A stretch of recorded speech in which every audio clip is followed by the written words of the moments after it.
ওর সাথে আলাপ আলোচনা করা ছাড়া যাই নামাজটা বিছান, রবের দরবারে সিজদায় চলে যান। সুবহানাল্লাহ।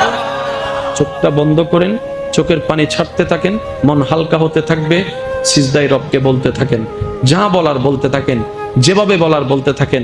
মনে রাখবেন, আপনার সেই মনের বেতার ভাষা হতে পারে আপনার রক্ত বুঝবে না, আপনার ভালোবাসার মানুষ বুঝবে না, আপনার প্রিয় মানুষ বুঝবে না, কিন্তু আপনি যেভাবেই বলেন না কেন, আপনার প্রত্যেকটা শব্দ আপনার রব্বুল আলামিন বুঝবেই বুঝবে। সুবহানাল্লাহ। আপনি যখন ওনাকে দুঃখের কথা বলবেন, উনি আপনার দুঃখটাকে হালকা করে দিবে। সেই দুঃখের খবর প্রকাশ করে আপনাকে কখনো বেইজ্জত করবে না। আর আপনি যখন সুখের খবর পেয়ে রবের দরবারে সিজদায় চলে যাবেন, তখন আল্লাহ তাআলা খুশি হয়ে আপনার সুখটাকে আরো বাড়ায় দিবে। লা ইন শাকারতুম লা আযীদান্নাকুম আয়াতের উপর আমল হয়ে যাবে। আপনি শুকরিয়া করতে থাকবেন, সুখটাকে বাড়তে থাকবেন, সুখের কথা বলতে থাকবেন, রব্বুল আলামিন দেখে দেখে আপনার সুখও বাড়ায় দিবে।